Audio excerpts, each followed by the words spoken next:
Boa noite, meus irmãos, a graça e a paz do Senhor Jesus. É com muita alegria que estamos aqui novamente podendo compartilhar da palavra de Deus. E eu quero convidar os irmãos a abrirem as suas Bíblias no livro de Neemias, capítulo 1. Livro de Neemias, capítulo 1. Todos encontraram? Diz assim a palavra do Senhor: as palavras de Neemias, filho de Acalias, no mês de Quisleu, no ano 20º, estando eu na cidade de Suzã, veio Anani, um de meus irmãos, com alguns de Judá.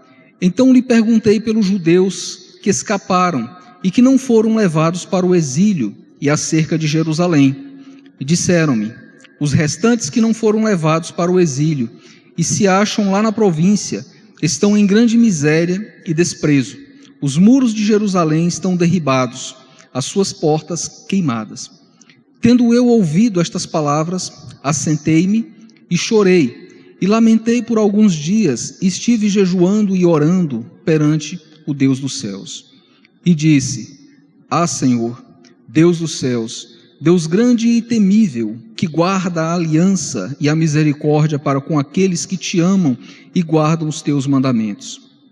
Estejam, pois, atentos os teus ouvidos e os teus olhos abertos para acudires à oração do teu servo, que hoje faço a tua presença, dia e noite, pelos filhos de Israel, teus servos, e faço confissões pelos pecados dos filhos de Israel, os quais temos cometido contra ti, pois eu e a casa de meu pai temos pecado. Temos procedido de todo corruptamente contra ti. Não temos guardado os mandamentos, nem os estatutos, nem os juízos que ordenastes a Moisés, teu servo. Lembra-te da palavra que ordenastes a Moisés, teu servo, dizendo: se transgredirdes, eu vos espalharei entre os povos. Mas, se converterdes a mim e guardardes os meus mandamentos e os cumprirdes, então, ainda que os vossos rejeitados estejam pelas extremidades do céu, de lá os ajuntarei e os trarei para o lugar que tenho escolhido para ali fazer habitar o meu nome. Estes ainda são teus servos e o teu povo, que resgatastes com teu grande poder e com tua mão poderosa.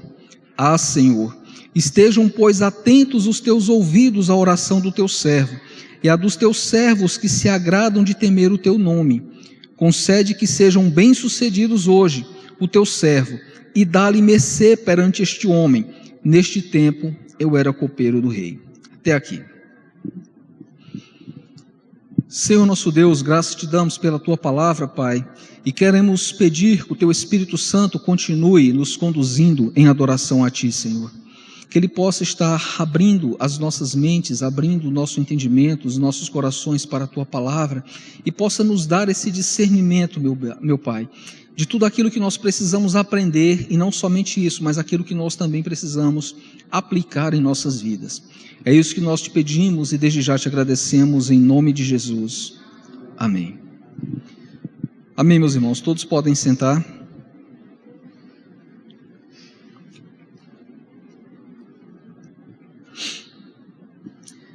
Esse texto de Neemias, ele vai nos trazer alguns princípios importantes de como buscar a Deus em tempos de adversidade.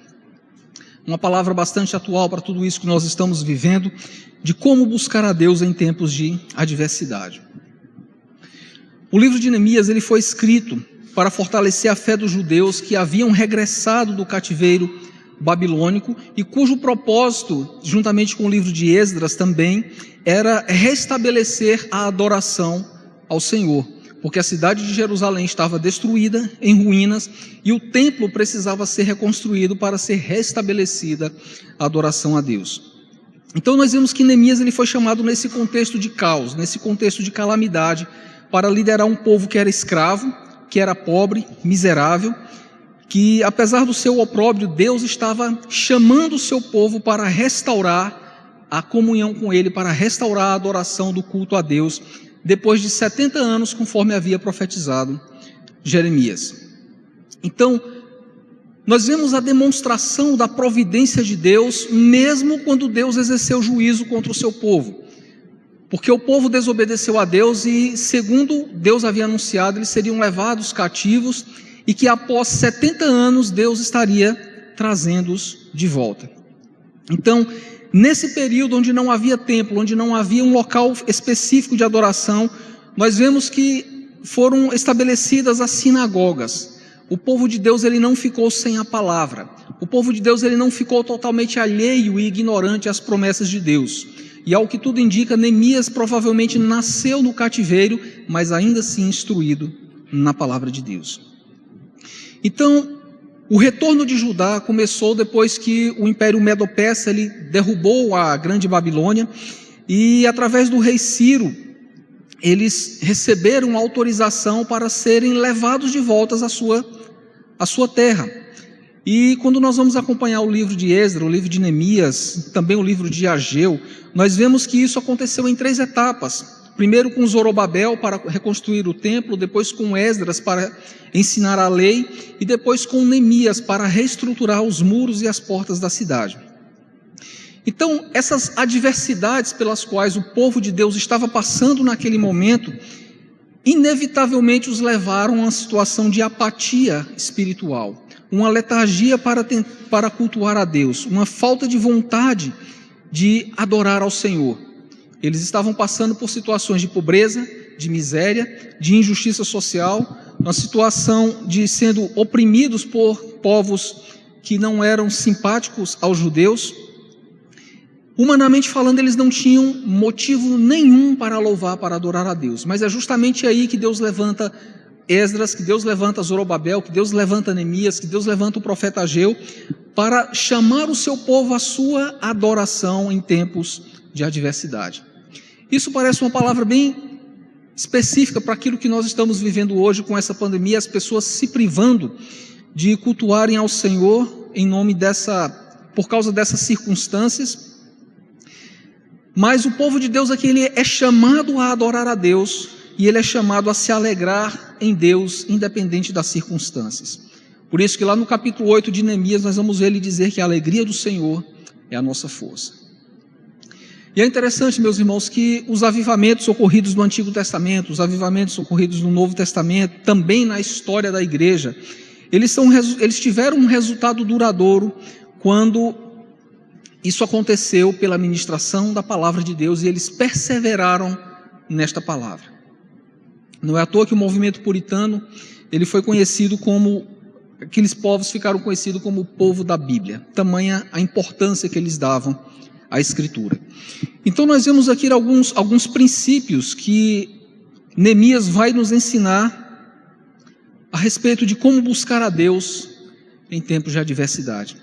O primeiro princípio está no versículo 1 até o verso 4, que fala em nós termos empatia pelo povo de Deus.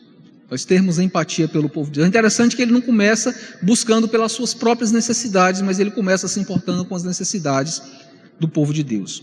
No verso 1 diz assim: as palavras de Neemias, filho de Acalias. O nome Neemias, ele significa o Senhor tem confortado. E é interessante esse nome porque em virtude da situação atribulada pela qual o povo vivia, sem esperança, mas Neemias ele traz essa esperança de sermos consolados em Deus em tempos de adversidade. Aqui diz que no mês de Quisleu, no ano 20º, estando eu na cidade de Suzã. Quisleu no calendário deles era aproximadamente entre o final de novembro e início de dezembro, e aqui diz que era no 20º ano de Atarxerxes, o rei da Medopécia. Então a cidade de Suzã ela foi transformada na capital do império. Era uma cidade fortificada e era uma cidade que possuía um palácio muito exuberante, muito bonito. E é nessa condição que Neemias se encontra, uma condição de segurança, uma condição de conforto, uma condição de prestígio, porque lá no versículo 11 ele vai dizer que ele era copeiro do rei, mas é nessa condição onde ele teria, humanamente falando, tudo para estar na sua zona de conforto, ele se preocupa com os seus. No verso 2 diz o seguinte: veio Anani, um de meus irmãos, com alguns de Judá. Eu falei que houveram outras levas que levaram os judeus de volta a Jerusalém. Só que já haviam se passado 13 anos da leva anterior à de Neemias. Então, ele imaginava que os trabalhos de reconstrução do templo, os trabalhos de reconstrução da cidade, haviam concluídos ou pelo menos estivessem em um estado avançado. Mas não é essas informações que ele recebe do seu irmão Hanani. Então Neemias ele vai demonstrar o seu interesse por aquele povo, o seu interesse por aquele lugar que ele provavelmente não conhecia.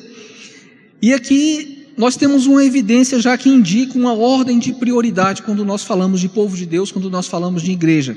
A primeira prioridade são as pessoas, a segunda prioridade é o lugar. No verso 2 ele diz aqui, que ele perguntou primeiro pelas pessoas, ele diz: então lhe perguntei pelos judeus que escaparam e que não foram levados para o exílio. Meus irmãos, Jerusalém ficava a aproximadamente 1.500 quilômetros de Suzã. E mesmo distante dos seus patrícios, ele se importava com o seu próximo. Mas nós vivemos em dias tão atípicos que mesmo aqueles que estão próximos de nós, o nosso relacionamento é tão fora do normal que é como se ele fosse um estranho a quilômetros de distância. Esse tem sido um dos grandes problemas dos nossos dias que tem afetado a igreja, não é um desprivilégio, digamos assim, somente da igreja, mas da sociedade como um todo, e isso tem influenciado a igreja, essa indiferença, essa apatia para com o seu próximo. Ele pergunta primeiro pelo povo, depois ele pergunta pelo lugar. Ele diz aqui que também perguntou acerca de Jerusalém. Neemias ele nutria uma esperança de que Jerusalém fosse reedificada, de que ela havia sido concluída com o trabalho dos que o antecederam.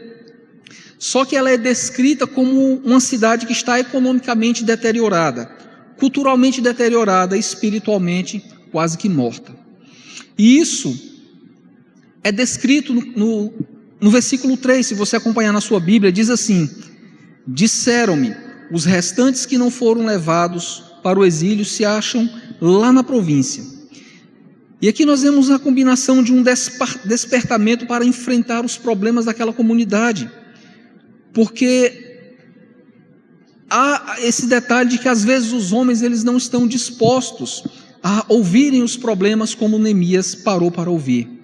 Às vezes também faltam homens como Hanani, que não omitem os problemas para não agradar os seus superiores. Então, meus irmãos, aqui nós já vemos alguns princípios de liderança a respeito no livro de Neemias. Que as lideranças elas não podem se omitir diante dos seus problemas, diante dos problemas da comunidade, e elas também não podem se omitir diante das responsabilidades pelas quais elas foram investidas. Então, Neemias começa a apontar os problemas que Hanani começa a apontar os problemas que ele encontrou em Jerusalém. O primeiro dele é a pobreza. Diz aqui no verso 3 que eles estão em grande miséria e desprezo. Eles moravam em uma cidade em ruínas, oprimidos por seus inimigos, pagando pesados impostos, cada um lutando pela sua sobrevivência, sem um senso de cidadania, sem um senso de comunidade, literalmente sem se importar uns com os outros, abandonados à própria sorte, como dizem as pessoas, ou como nós dizemos hoje, cada um por si e Deus por todos. Isso é uma exortação importante para nós que vivemos como igreja, meus irmãos. Essa questão da unidade, essa questão de nos importarmos, de termos empatia uns para com os outros. O segundo problema que Hanani aponta na cidade de Jerusalém diz respeito à insegurança. Diz aqui que os muros das cidades estão derribados. Os muros ofereciam proteção, inclusive para as aldeias e vilas vizinhas em uma situação de cerco. Mas eles estavam desprotegidos, à mercê da criminalidade. Eles estavam enfrentando problemas de invasores, enfrentando problemas de arrombamento, enfrentando problemas de sequestros, enfrentando problemas de assalto. Parece até que está descrevendo a cidade dos nossos dias, mas era exatamente essa a situação de Jerusalém. E na concepção de Neemias, isso era um motivo de vergonha, porque Jerusalém era conhecida como a cidade do grande Deus. Jerusalém era conhecida como a cidade de Deus. O terceiro motivo que ele aponta aqui no verso 3 ainda é a questão da injustiça. Ele diz que as suas portas estão queimadas, e as suas portas queimadas. Para nós entendermos o porquê que isso retrata a questão da injustiça, no Oriente Antigo, os juízes, os reis, quando iam julgar as causas, eles iam para as portas da cidade. Nós vemos vários exemplos disso na Escritura. A implicação que ele está querendo dizer com isso é de que o sistema judiciário da época estava falido. É por isso que havia tanta violência, é por isso que havia tanta pobreza, é por isso que havia tanto caos social. E um dos motivos, meus irmãos, da apatia dos nossos dias, muitas das vezes é porque nós evitamos perguntar às pessoas como é que elas estão, ou porque nós não temos interesse de fato, ou porque nós não queremos nos envolver com os problemas dela. Só que Neemias não foi assim. No verso 4 ele tem uma postura interessante. Ele diz aqui: tendo eu ouvido estas palavras, após ouvir o estado deplorável do seu povo, o estado deplorável da cidade de Jerusalém, Neemias ele demonstra uma grande empatia para com seus irmãos, e ela vai demonstrar isso no verso 4 ainda. Ele começa falando a respeito das suas emoções. Ele não conseguiu ouvir a respeito daqueles relatos, ele não se emocionar com aquilo. Verso 4 diz: assentei-me e chorei, e lamentei por alguns dias. Os judeus que foram exilados na Babilônia, eles adquiriram um costume de que quando eles estavam passando por grande tristeza, por um profundo quebrantamento, eles se assentavam e choravam. O livro de Esdras, no capítulo 9, relata um pouco a respeito desse costume. Então as angústias daquela congregação, as angústias daquela comunidade a qual ele se identificava, começaram a fazer parte dele. Isso despertou nele esse sentimento de empatia.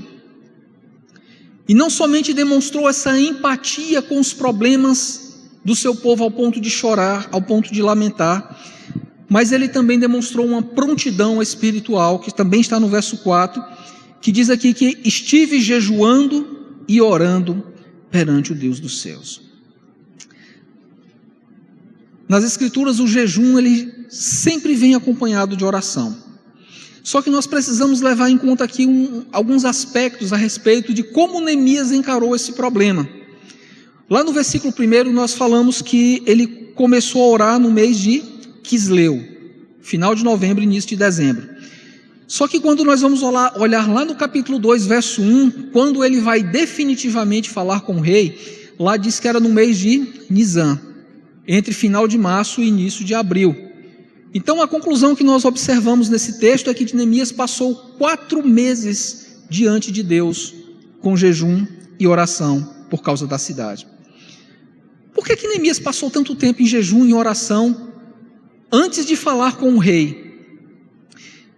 Ele sabia das dificuldades que ele iria encontrar. Primeiro, a permissão do rei. Segundo, o tamanho da obra que ele teria que fazer. A apatia do povo que não queria mais nem se envolver com aquilo. Tinha o problema da falta de recursos financeiros. E tinha também o problema dos inimigos, que os samaritanos, que infligiram grandes problemas ao povo de Deus na reconstrução de Jerusalém, ao ponto da obra ser embargada, conforme registra lá no livro de Esdras. Então essa prontidão espiritual de Neemias, ela exige perseverança.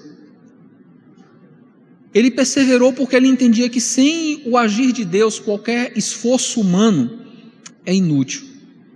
Neemias ele se prontificou de tal forma ao ponto de deixar os palácios reais onde ele tinha segurança, conforto e prestígio para reconstruir os muros da cidade de Deus.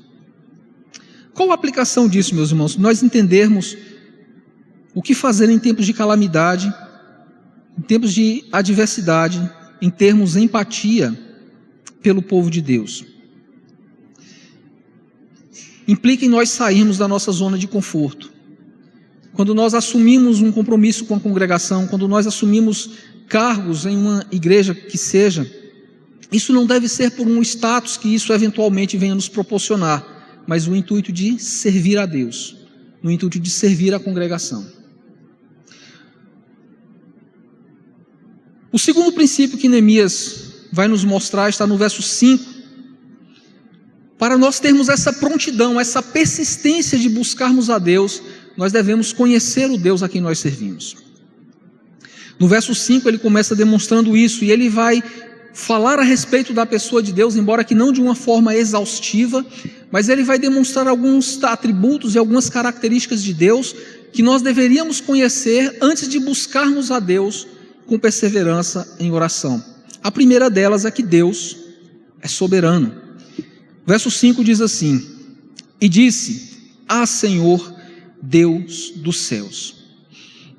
Neemias ele vai demonstrar um conhecimento de Deus revelado nas Escrituras ao dirigir-se a Deus com estas palavras, porque esse foi o título usado por Ciro, que havia sido profetizado que ele haveria de autorizar o regresso dos judeus à sua terra natal. Então, o que está por trás dessa declaração é de que Neemias ele entendia que Deus ele é o Senhor do mundo, que Deus ele é o Senhor da história. De que apesar das adversidades pelas quais o povo de Deus estava passando, ela não estava fora do controle de Deus, tanto é que no tempo pré-determinado por Deus, Deus trouxe o seu povo de volta a Jerusalém. A segunda característica de Deus que Neemias nos demonstra é de que Deus é fiel. Ele diz aqui: Deus grande e temível que guarda a aliança. O autor reconhece a disciplina de Deus, que apesar da infidelidade de Deus, que isso chegou a trazer até mesmo o juízo de Deus sobre o seu próprio povo, aquele povo ele não deixou de ser o povo da aliança de Deus.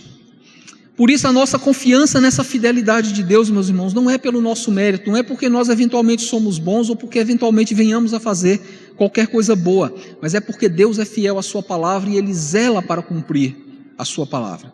É por isso que após os 70 anos, conforme ele havia profetizado por Jeremias, o povo começa a regressar para Jerusalém. Paulo, quando escreve a Timóteo no capítulo 2, verso 13, ele fala algo interessante. Ele diz: se somos infiéis, ele permanece fiel, pois de maneira nenhuma pode negar-se a si mesmo. Isso é um alento para nós buscarmos a Deus, meus irmãos, porque Ele é fiel à sua palavra, Ele zela por cumprir a sua palavra, ainda que nós venhamos a sermos infiéis a Deus. A terceira característica de Deus que Ele nos demonstra nesse verso 5 aqui é de que Deus ele é misericordioso. Verso 5 ele diz aqui na parte C do verso 5: e a misericórdia para com aqueles que te amam e guardam os teus mandamentos. O entendimento de quem Deus é, meus irmãos, nos faz sondar os nossos corações, nos faz buscar as nossas lembranças, aquilo que nós conhecemos do Deus revelado nas Escrituras, daquela que diz que as misericórdias do Senhor, elas são a causa de não sermos consumidos e de que elas se renovam a cada manhã. Por que a misericórdia de Deus é a causa de não sermos consumidos? Porque nós, todos os santo dia, nós damos motivos para Deus nos consumir em juízo. E elas precisam ser renovadas a cada manhã, porque nós pecamos todos os dias contra Deus. Enquanto nós temos esse vislumbre desses atributos de Deus, nós vamos entender a grandeza de Deus. No livro As Crônicas de Nárnia, de C.S. Lewis, tem uma parte interessante que fala a respeito desse princípio que eu estou falando, um diálogo entre Lucy e Aslan. Que Lucy chega para Aslan e diz: Aslan, como você está grande? E Aslan responde: é porque você está mais crescida, meu bem. E ela responde para Aslan: e você não? Ele responde: eu não. Mas, à medida que você for crescendo, eu parecerei maior aos seus olhos. Quanto mais conhecimento de Deus nós vamos alcançar pela Escritura, maior é Deus aos nossos olhos. É o mesmo princípio que C.S. Lewis aplica aqui em As Crônicas de Nárnia. Qual a aplicação disso, meus irmãos? De entendermos quem Deus é. Porque nós devemos conhecer o Senhor. Quem Deus é num contexto de calamidade. A soberania de Deus nos faz entender que o Senhor, Ele não somente permite a calamidade, a adversidade, mas às vezes Ele permite que isso abata até mesmo o seu povo, para conduzir o seu povo em arrependimento, para a sua restauração, que era isso que estava proposto aqui: a restauração da cidade e a restauração das muralhas, a restauração do templo e consequentemente a restauração da comunhão e do culto a Deus. Conhecer quem Deus é num contexto de calamidade, nos faz vermos a grandeza de Deus. O terceiro princípio que esse texto nos mostra, que está no verso 6 até o verso 7,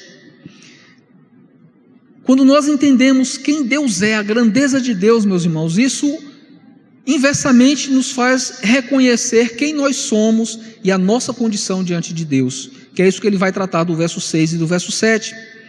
No verso 6 ele vai retratar isso, de que Deus, ele ouve pecadores. No verso 6 ele diz o seguinte: estejam, pois, atentos os teus ouvidos e os teus olhos abertos, para acudires à oração do teu servo, que hoje faço na tua presença dia e noite. Esse Deus grande, esse Deus temível, esse Deus soberano revelado nas Escrituras, meus irmãos, olha que coisa bela, ele se dispõe a ouvir pecadores como eu, como você. Ele não somente ouve as nossas orações, mas ele também nos socorre nos nossos momentos de angústia, de tribulação. E é por isso que Neemias vai exortar o povo a essa constância na oração, essa constância no jejum, a essa constância de buscar a Deus, de buscar a face de Deus. Por que Neemias exorta com relação a isso? Quando nós vamos ler lá em Esdras, no capítulo 4, nós vamos ver que o rei Artaxerxes, por causa da controvérsia com os samaritanos, ele mandou suspender as obras de reconstrução da cidade, de reconstrução dos muros. Então, Neemias ele está exortando aqui que ele precisava começar a interceder por uma causa. Mas aqui talvez esteja um dos grandes problemas da nossa geração. Nós não temos perseverança. Nós colocamos as coisas diante de Deus, mas logo logo nós abandonamos. Neemias passou 120 dias aproximadamente buscando a face do Senhor com jejum e com oração. Uma outra característica de que Deus, ele ouve da nossa condição diante de Deus, é nós reconhecermos a condição do povo, que é isso que Neemias faz aqui no verso 6. Ele diz aqui: pelos filhos de Israel, teu servo, e faço confissões pelos pecados dos filhos de Israel. Neemias tinha conhecimento de que o pecado havia produzido fracasso, derrota, vergonha, e de que tudo aquilo que estava acontecendo com o povo de Deus é porque eles pecaram contra Deus. Se tem uma das coisas às quais a igreja dos nossos dias precisa estar atenta, principalmente quando hoje nós falamos no contexto daqueles que buscam por esse avivamento, é de que não pode haver avivamento sem arrependimento dos pecados. Que é isso que Neemias vai registrar lá no capítulo 8. Não há arrependimento, não há avivamento sem que haja arrependimento por causa dos seus pecados, sem que haja quebrantamento por causa dos pecados. E é por isso que ele faz confissão pelos pecados dos filhos de Israel.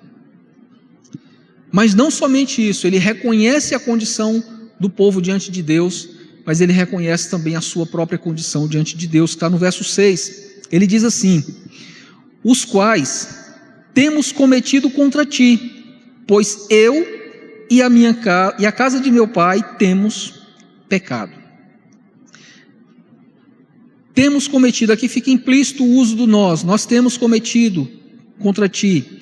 Neemias identifica o pecado do seu povo como o seu próprio pecado. Talvez seja esse um dos grandes problemas da nossa geração, em apontarmos o pecado da igreja, sem entender que nós também cometemos o mesmo pecado que aquela igreja está cometendo, seja em maior grau ou em menor grau. Os problemas da igreja são os nossos problemas, o problema da comunidade é o nosso problema, o pecado da comunidade é também o nosso problema, o nosso pecado. Hoje nós vivemos dias atípicos, meus irmãos, onde as pessoas elas não têm mais essa identificação com as suas igrejas. É comum nós vermos as pessoas apontar: olha, a igreja lá é fria, mas quando nós vamos analisar a vida do cara, ele já está frio na fé há muito tempo, mas ele só vê o pecado de frieza na igreja, ele não vê a sua própria condição de frieza espiritual. Mas Neemias nos dá uma direção com relação a isso. Ele reconhece que o seu povo estava em pecado e ele reconhece que ele também havia pecado contra Deus. Por isso que no verso 7 ele diz: temos procedido de todo corruptamente contra ti. Neemias reconhece o estado humano de total corrupção, de total depravação. E isso é importante, meus irmãos, para nós nos achegarmos a Deus, clamando pela misericórdia de Deus, se nós não tivermos uma correta concepção de quem nós somos, daquilo que nós merecemos. Nós fatalmente nos colocaremos diante de Deus na posição de cobrar alguma coisa de Deus. Mas quando nós reconhecemos que nós somos pecadores, que precisamos da misericórdia de Deus, isso muda a nossa postura para buscarmos a Deus. Isso mudou a postura de Neemias para clamar por misericórdia, para clamar por uma intervenção divina, para clamar por uma restauração. Porque ele está falando isso num contexto de negligência da adoração ao Senhor. No verso 7 ele fala ainda que ele reconhece que nós somos transgressores. Nós somos transgressores da lei de Deus. Verso 7 ele diz: não temos guardados os teus mandamentos, nem os estatutos, nem os juízos que ordenastes a Moisés, teu servo. As ordenanças e os estatutos que Deus ordenou a Moisés, quando estabeleceu a aliança mosaica, a aliança sinaítica, ela tinha o que é chamado na teologia de as bênçãos do pacto e as maldições do pacto. As bênçãos do pacto é se o povo seguisse determinados preceitos, Deus abençoaria com determinadas coisas. E de que quando o povo não observava aqueles preceitos, Deus os amaldiçoaria com determinadas coisas. Nós vamos ver isso lá em Deuteronômio capítulo 30, nós vamos ver isso lá em 1 Reis no capítulo 8, de que esses eram os termos da aliança. Por isso que ele usa essa linguagem aqui: não temos guardados os teus mandamentos, nem os teus estatutos, nem os teus juízos que ordenastes a Moisés, teu servo. Por isso que João, quando ele escreve a sua primeira epístola lá no Novo Testamento, ele vai dizer algo muito importante a respeito da natureza do pecado, que o pecado ele é a transgressão da lei. A conclusão lógica de Neemias também é a mesma. Se ele reconhece o pecado do povo, se ele reconhece o seu pecado, a conclusão que ele chega é de que eles eram transgressores da lei de Deus. Que aplicação nós podemos trazer disso, meus irmãos? Reconhecer o nosso estado diante de Deus. Tem uma frase de Martinho Lutero que resume isso de uma forma excepcional. Lutero dizia o seguinte: não tenho outro nome senão o de pecador.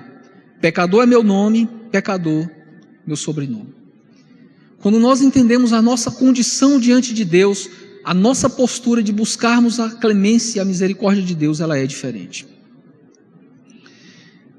Então Neemias, depois de tratar todos esses aspectos, esses princípios de como buscar a Deus em período de adversidade, em período de tribulação, em período de calamidade, a partir do verso 8 até o verso 10, ele vai falar algo muito interessante a respeito de como nós devemos fazer essa busca. Essa busca ela deve ser baseada na Escritura. A nossa busca a Deus ela é baseada na Escritura. No verso 8 ele diz o seguinte: lembra-te da palavra que ordenastes a Moisés teu servo, dizendo: se transgredirdes, eu vos espalharei por entre os povos. Neemias ele vai nos ensinar de que uma oração eficaz ela é baseada na Escritura. A palavra de Deus e a oração, segundo a concepção de Neemias, que ele vai demonstrar isso durante todo o seu livro, elas andam de mãos dadas. Ele compreende que a disciplina que o povo de Deus estava recebendo era em decorrência da sua desobediência à palavra de Deus. Neemias ele vai reconhecer isso, de que as bênçãos, de que as maldições da aliança, o conhecimento dessa aliança, meus irmãos, era suficiente para ele fazer uma petição segundo a vontade de Deus. E ele vai demonstrar isso como? Citando Deuteronômio capítulo 3, citando Deuteronômio capítulo 32, citando Deuteronômio capítulo 30. Isso me faz recordar uma frase de A.W. Tozer, que ele diz o seguinte, que certa vez perguntaram para um pregador o que era mais importante, a oração ou a leitura da palavra. E esse pregador responde: é como você perguntar para um pássaro qual é mais importante, se é a asa direita ou se é a asa esquerda. Elas andam de mãos dadas, elas são indissociáveis. Neemias ele vai demonstrar isso em todo o seu livro. Tanto é que as suas orações elas são baseadas nas promessas de Deus. E ele vai falar isso ainda no verso 9. Buscar a Deus segundo a Escritura, porque esse Deus que se revela na Escritura, ele é fiel, ele já tratou dessa característica antes. Ele diz aqui no verso 9: mas Se vos converterdes a mim e guardardes os meus mandamentos e os cumprirdes, então, ainda que os vossos rejeitados estejam pelas extremidades do céu, de lá os ajuntarei e os trarei para o lugar que tenho escolhido para ali fazer habitar o meu nome. Neemias sabia que Deus era fiel, ele já demonstrou isso nos versos anteriores que nós lemos. Que mesmo que o povo fosse infiel, Deus continuava fiel, porque Deus não pode negar a si mesmo. Ele sabe que Deus é um Deus zeloso para cumprir a sua palavra, para cumprir as suas promessas. E é por isso que ele ora, baseado nas promessas de Deus, porque isso já havia sido predeterminado por Deus, de que se o povo se arrependesse, ainda que eles fossem espalhados até as extremidades do céu, o próprio Deus os ajuntaria e os faria habitar no local que ele havia escolhido para o seu nome. Isso me vem à mente um texto que está lá em 2 Crônicas, capítulo 14, verso 7, capítulo 7, verso 14, é um texto bem conhecido, que fala muito bem a respeito disso que nós estamos dizendo aqui agora, que diz o seguinte: se o meu povo, que se chama pelo meu nome, se humilhar e orar e me buscar e se converter dos seus maus caminhos, então eu ouvirei dos céus, perdoarei os seus pecados e sararei a sua terra. Nós precisamos fazer uma oração eficaz, e uma oração eficaz ela é baseada na palavra de Deus, baseada nas promessas de Deus. Por isso que no verso 10 ele vai exortar os seus ouvintes, os seus leitores a buscar a Deus conforme a Escritura, porque se Deus se revela gracioso. Verso 10 ele diz o seguinte: estes ainda são teus servos, e o teu povo que resgatastes com teu grande poder e com tua mão poderosa.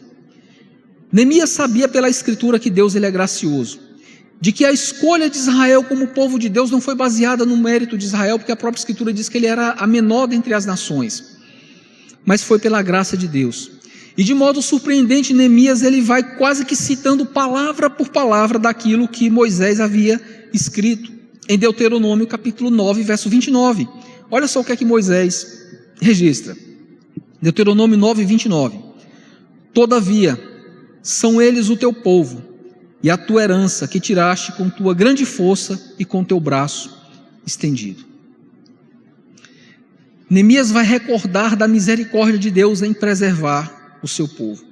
Ele entendia que apesar da transgressão, de que apesar do cativeiro que foi merecido para aquele povo, Deus ele não havia anulado a sua aliança com o seu povo. Aquele povo, apesar de ser transgressor, ainda era o povo de Deus, só que estava debaixo da disciplina de Deus. Qual a aplicação que esse princípio nos traz, meus irmãos? De que nós devemos buscar a Deus baseado na Escritura.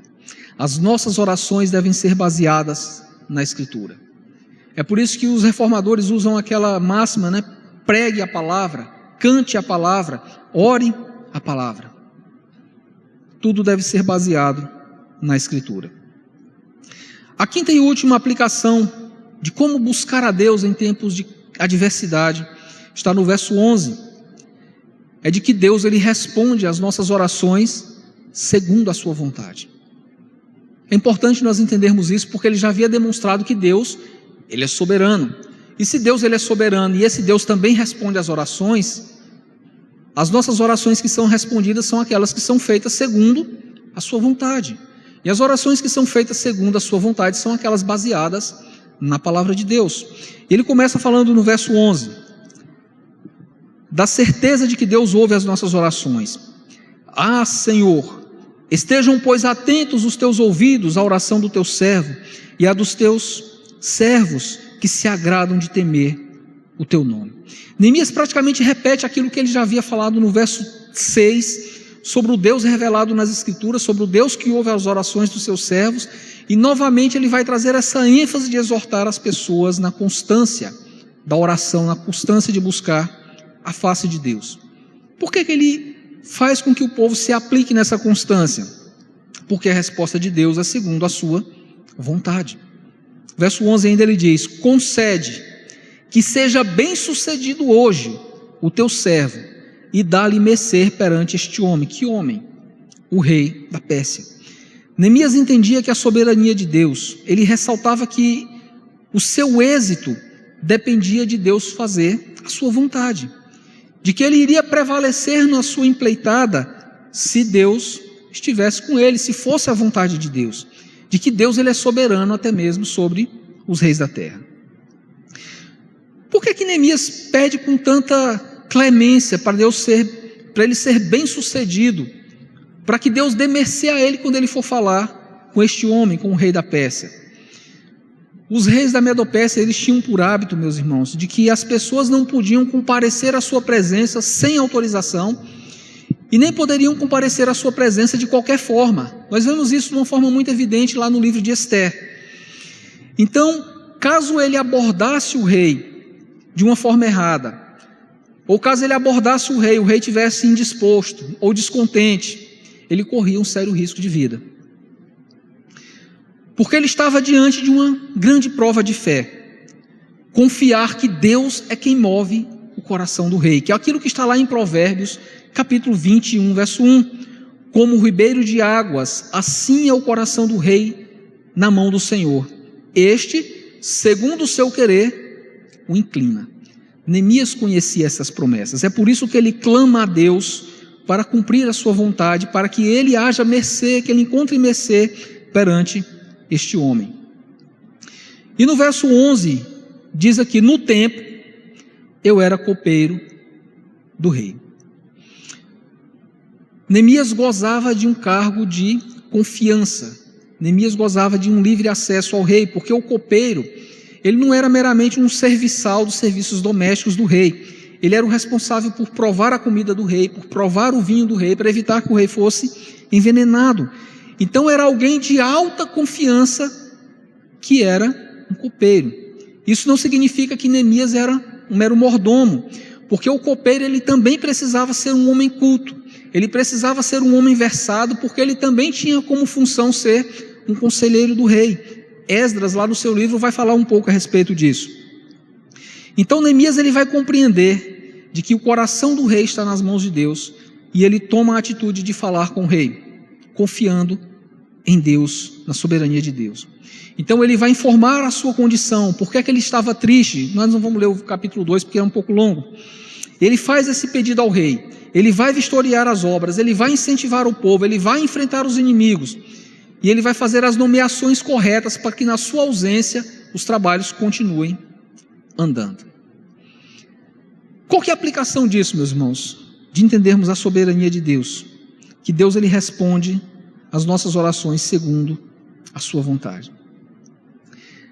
Isso implica também que a nossa oração ela deve vir acompanhada de ação. Às vezes nós enfocamos tanto a oração e esquecemos de agir. A oração deve levar o povo a ser confiante na soberania de Deus, não na sua própria capacidade, mas a oração ela não anula a ação. Nós vemos no livro de Atos dos Apóstolos um relato muito interessante de Paulo, quando ele está enfrentando um naufrágio, e Deus fala para Paulo: olha, nenhum dos que estão com você se perderá.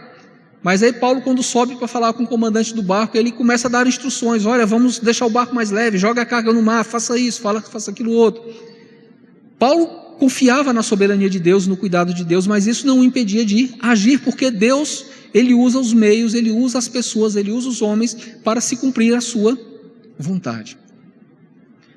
E às vezes a igreja dos nossos dias tem perdido essa percepção de que o agente de Deus no mundo, para fazer brilhar a luz de Deus, para fazer exercer essa misericórdia de Deus para aqueles que não conhecem, esse agente se chama igreja. E muitas das vezes nós negligenciamos tanto a ação quanto a oração. Nós devemos ser perseverantes na oração, mas nós também devemos ser ativos na nossa ação, porque a igreja é um instrumento de Deus no mundo para fazer brilhar a sua glória. A igreja é um instrumento de Deus no mundo para exercer a sua misericórdia. A igreja é um instrumento de Deus no mundo para pregar o seu evangelho, para levar essa palavra de conforto, para levar essa palavra de exaltação, para levar essa palavra de salvação, que é isso que as pessoas estão precisando nesses tempos de adversidade. Pessoas desesperadas, pessoas com medo da morte, pessoas tentando suicídio, porque não conhecem o único e verdadeiro Deus. E a igreja é a portadora dessa mensagem. e a igreja não pode se eximir das suas responsabilidades de ser a portadora dessa mensagem. Amém, meus irmãos? Vamos nos colocar de pé, vamos buscar a face do Senhor em oração, entendendo esses princípios de que Deus ele é soberano, de que Deus ouve pecadores como nós, mas que Deus ele responde às nossas orações quando nós a fazemos segundo a sua vontade. Amém? Senhor nosso Deus, graças te damos pela tua palavra, Pai. Em nome do Senhor Jesus, que esta palavra ela venha ser viva e eficaz em nossas vidas. Que o teu Espírito Santo nos capacite, nos ajude, Deus, a sermos praticantes operosos da tua palavra, conforme diz o apóstolo Tiago no seu livro, Pai.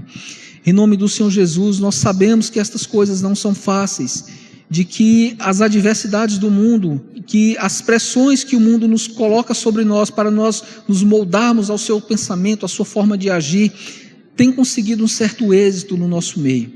Que nós venhamos a ter a plena certeza do Deus a quem nós servimos, da nossa condição diante de Deus, de um Deus que é soberano até mesmo sobre as calamidades, de um Deus que faz todas as coisas para a sua glória, segundo a sua vontade. Por isso nós nos colocamos essa oração, essa petição diante de Ti, Pai, não para fazer mudar a sua vontade para se adequar à nossa, mas para que a nossa oração, a nossa petição se adeque à sua vontade. Esse é um dos princípios pelos quais o Senhor responde às nossas orações. Em nome do Senhor Jesus, que nós nunca venhamos a ser negligentes na nossa ação e na nossa oração. É isso que nós te pedimos, desde já te agradecemos em nome de Jesus. Amém.